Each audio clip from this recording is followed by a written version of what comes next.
on, guys? Today we're going to be opening up this car navy player head unit. This seems to be probably what I figured to be the best aftermarket head unit for the E82 and all the 1 Series model BMWs.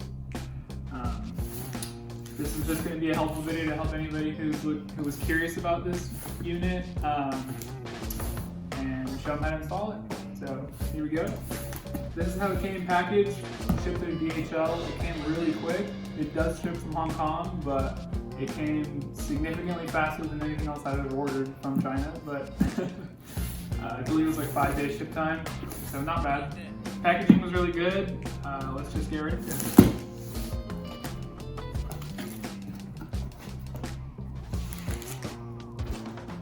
Pretty satisfied with the packaging. Looks really nice. So everything looks packaged pretty well. This is going to be the adapter for the new area where you're going to put your AC unit controls or whatever. This is the Apple CarPlay dongle and I guess Android Auto. I ordered the Apple CarPlay one. I don't know if it's different than the Android one, but I selected CarPlay rather than Android Auto. It's a little bit extra for this. I think it's like $60, but you need it if you want CarPlay, which is what I really wanted. So this is what I ordered. Looks to be all the adapters and whatnot are in here, I suppose. So I'm seeing all this stuff for the first time too. But CAN bus decoder. This is so we can read the BMW systems and all that. Some aftermarket stuff. I believe this would be for the auxiliary plugs. We'll figure this out when we install it, but I guess here's the head unit. So this is the magic of this radio head unit. We have a head unit pretty much that isn't normally as thick as all the other ones to make sure that it can fit inside the BMW's confined space. And then personally, what I like about this unit and what really made me want it is the fact that it looks really OEM. The shape of the disc insert up at the top and the audio and menu button, it looks exactly like the one that's already there. So this should look pretty factory when we're done with it. So I guess let's get to the install. Alright, so here we have the original unit. You guys may or may not be familiar with it, but it looks a little bit dated now that we're in 2020, trying to get some CarPlay in here. So first of all, to get this out, pretty much you're just going to pull on, make sure you have some sort of tool or something to not scratch your unit or whatever, but although it may not matter if it's already coming out anyway, but I have a plastic tool here and I already scratched this. Pretty much you just want to pull. There we go. It should pop out and you can just pull out from there, just like that. Want to unplug from the rear. Okay, so I figured it out here. These little tabs will fold over, so this one will fold over this way. You press in at the top here, and while you're pressing in, you push the tab over, and this comes out like that. I assume this, oh, that just comes out. So, pretty, make sure to push it all the way down, and it comes right out. Okay, so we just unplugged these connections as we showed. Then you're left with removing this trim piece here. And to do that, you want to make sure to unclip the lower clips, the ones closer to the trim piece down here and here. There's 2 on each side. We just undid these, as you can see, that one and that one here. Make sure you do not undo these. These are going to be for the actual plastic here of the AC controls. You don't want to take that off. You'll pretty much just pull up on that tab and it comes out. And same down here. Pull up on that and it should come right up. Your AC controls are free to plug into the new unit. It looks like all the tabs are there for the same setup here. And let's just make sure that oriented the right way.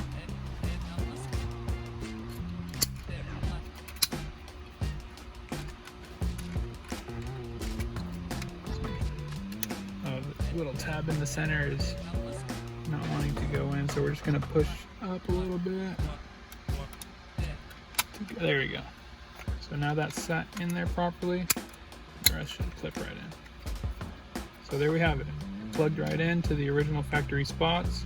Make sure that little center tab doesn't get stuck. You just push it down a little bit, make sure it gets settled in there. I believe if you have the little, when you pull the original trim piece out, these little metal tabs should be in the holes that keep in that lower portion. I believe these are going to have to come out so that the new tabs are they're square tabs instead of the pins that the original has, like that. Instead of the pins, they use just the plastic pieces there. So this plastic one will fit when it doesn't have that little metal tab. So we're going to pull this one out and pull this out. So it should just come right out. And now that should make space for these two tabs to go right in. But before we do that, let's get this radio out because it's going to start getting annoying. We're going to use a regular Phillips screwdriver. There's one screw there, one screw down here, and then this unit should come out. Probably going to have to remove this trim piece first though. So you're just going to pull up carefully. I'm just trying to be really careful here. There we go. So now there should be space for this radio to come out. Let's just unscrew these.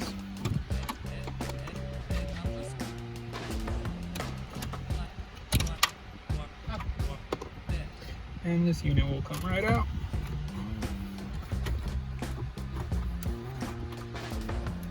Then on the back, you're gonna have similar clips to the AC controls, except you just push on them from the top back and it'll unclip.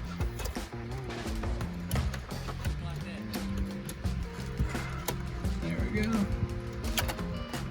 That's that. Oh no, it's just a little plastic trim piece. And these plugs, just press in that little tab there, I guess. And just like that. So there you have it. That's the back of our stock radio. When you take this out, before you put it in, you have this sticker here. Remove these before installation. These are to keep the internals in place to do shipping and stuff, but if you don't take these out, you're not going to be able to put a CD in here. It's not going to want to go in. So just make sure you take these out before you do your install. But first, I went ahead and pre-wired the USB. This is the USB cable that came with it. It comes with two USBs, and I routed them out into the back here, and it comes out all the way down under here at this back corner. This is the only place I could get to access into the glove box. So as you can see here, the wires actually come out deep back here in this back corner and run behind this glove box strut thing that it's got, and they route just around here, there. And then the other one routes the same place, comes out of the bottom, but you can actually just tuck it underneath here and it comes out to here. Also, these other connections, I believe this is all going to be if you have aftermarket, I guess, speakers and stuff, if you want to hook up all the inputs. I don't have anything aftermarket in here, so I don't believe that you will need this, but it is there in case you do. And then back over here we have also, this is the reverse camera input, the ground reverse out video. Also, we don't have a reverse camera, so we're not going to be using that. The factory head unit I have came with two. I believe these are the antenna inputs. I believe the one that we're going to be using is this pink one. We will see if it works. If it doesn't, then it might be this other one. So that will plug into the antenna cable that came with the unit. I went ahead and plugged it in already here. I went ahead and plugged in the large harness that adapts to the original harness. This little speaker, I guess you can just mount this anywhere. I'm gonna try to find somewhere to put it. I'm not sure what the speaker is for, but maybe just for some, I don't know, some tones or push button, I don't know. These are gonna be probably it says aux in left and aux in right. So you're gonna need the your standard aux cable, but you're gonna need to purchase the aux cable that has the two female red and white connectors to plug into here in order to have an aux connection somewhere. I'm not gonna bother with that. I have CarPlay, so if I want to play music, I'm gonna use it through CarPlay. But yeah, that's about it. So we're gonna go ahead and plug this in, mount this somewhere, and it's just gonna be plug and play to the original adapter here. Okay, so we have the block the view here. This is the main harness. Again, the CAN bus speaker, I went ahead and I unplugged it, and then I ran the wire, same place I wired the USB connection, I ran it through there, and I went ahead and put the speaker in the glove box. Honestly, I don't know where it needs to be mounted, but I'm just putting it here for now. If it's a good spot, it has this double stick tape where I guess you can just mount it up on top. Like I said, I don't know what is actually going to be coming out of the speaker, so I'll leave it there for now. I also went ahead and plugged the antenna into the pink connector. If it works, then great. If not, we'll plug it into the black one. Of course, this is the USBs that we pre-wired. It's a 10-pin connector. There's only one 10-pin connector here in this bottom corner, so that's where we're going to go ahead and plug in. Main plug, so we'll just line up the connectors. That needs to be back. Plug it in, make sure it's seated, and then pull the pin down, just like that. Plugged in.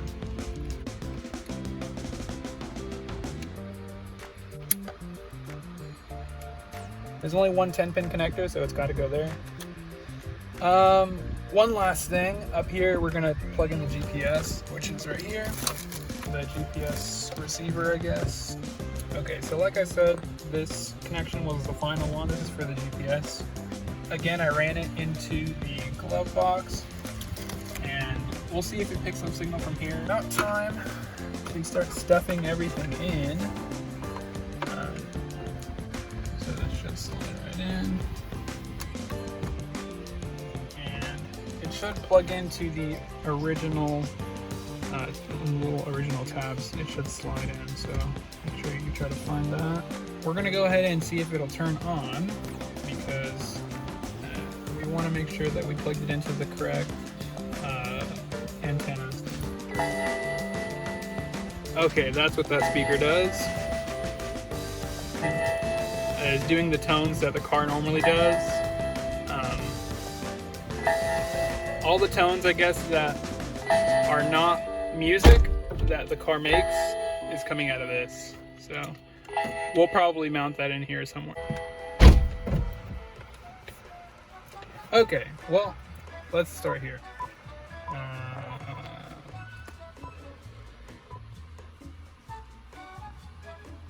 Let's see if it picks up some sort of signal. It might not.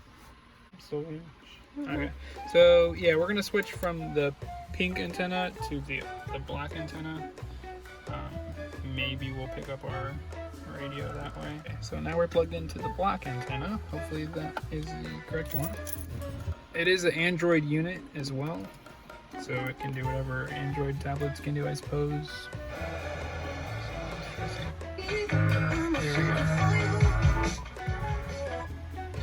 So yeah, we have signal now. So use that black antenna. Pink one is the wrong one there. So. Alright, so we're not going to play this music right now because YouTube doesn't like that. Sure. Navigation, let's see if that works. Not sure what brand that is, but looks like we got something here. Sure, we're happy. No thanks. This looks very similar to the Google interface. Let's see if it can find us. Yep, sure can. Alright, we ain't gonna zoom in where exactly we are, but you get the idea. We're here in Dallas, Texas, the DFW area. And of course, I'm sure this works, but personally, we're probably just gonna use CarPlay. Okay, so really quick, I went ahead and moved the USB and the CarPlay dongle in the glove box along with everything else. And I wired the lightning cable around the back the same way I had the USB and down here, so it'll just be easy access. CarPlay. So I automatically fire it up. Unlock your phone.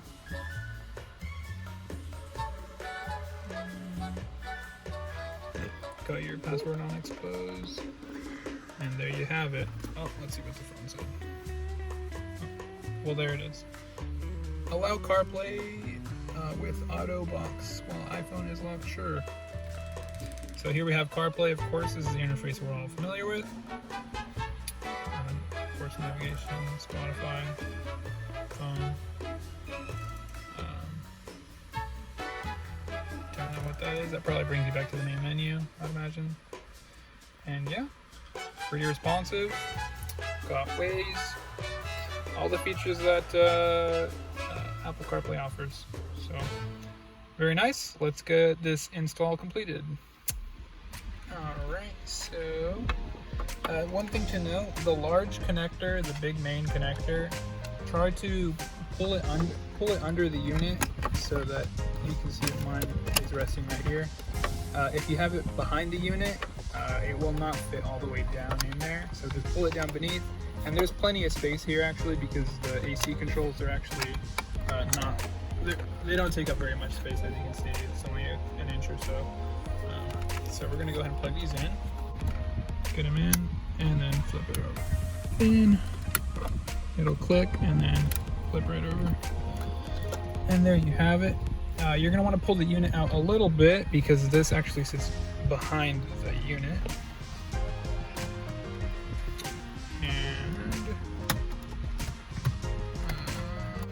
Alright folks, so here's the situation that we've encountered.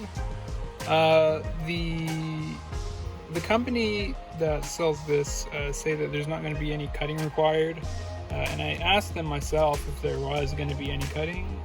They said no. However, I've come up to the scenario where the two tabs where the AC controls normally mounted higher up are interfering since we're mounting it lower down here.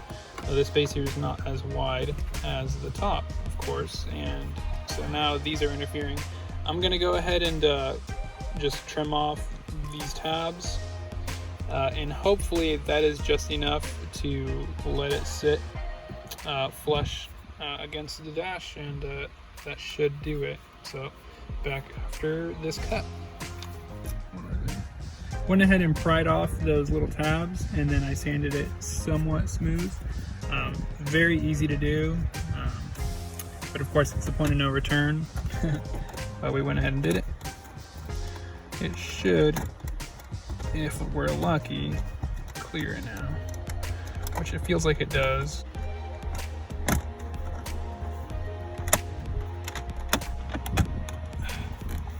There we go, that looks pretty flush. Push it all the way in. Does need a little fiddling, but there, I just felt it clip in. Yeah, that did it. And now let's take a look at the side here. It's sitting almost perfectly flush. I'd say perfect, honestly. That's just shadow. There's really no gap. There's literally no gap. I don't even think you could fit a piece of paper in there. The fitment's pretty dang good. Up there, and again it looks like factory, so that's kind of what the appeal was. And let's get this trim piece back on. I hope I wasn't supposed to put the trim on before the radio. I don't think so.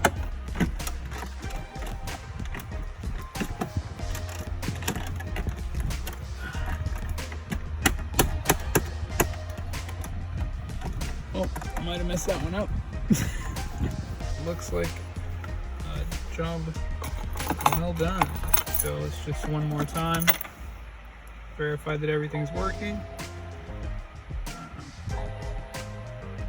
I'll go ahead and peel this off. I suppose we could have left it on there, but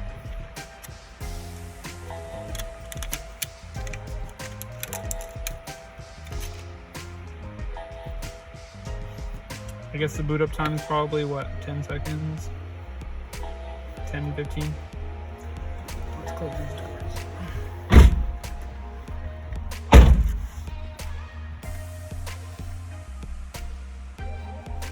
Oh, does it give you a visual?